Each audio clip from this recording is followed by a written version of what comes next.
Hi friends, 1 April 2024 पासून सेबीने केवायसीचे rules बदलले आहेत। आपली केवायसी योग्यरित्या व्हॅलिडेटेड असणं अत्यंत गरजेचं आहे। तुमची केवायसी तेव्हाच व्हॅलिडेट होईल जेव्हा पॅन कार्ड सोबत तुम्ही ॲड्रेस प्रूफ म्हणून आधार कार्डची कॉपी सबमिट कराल। खाली दिलेल्या वेबसाईट्सवर जाऊन तुम्ही तुमचा केवायसी स्टेटस चेक करू शकता।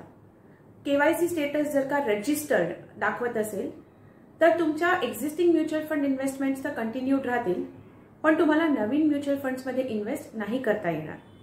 तसंच जर का केवायसी स्टेटस ऑन होल्ड किंवा रिजेक्टेड असा असेल तर तुम्हाला नवीन म्युच्युअल फंड इन्व्हेस्टमेंट्स तर करता येणारच नाही, पण तुमच्या एक्झिस्टिंग इन्व्हेस्टमेंट्स सुद्धा फ्रीज होतील।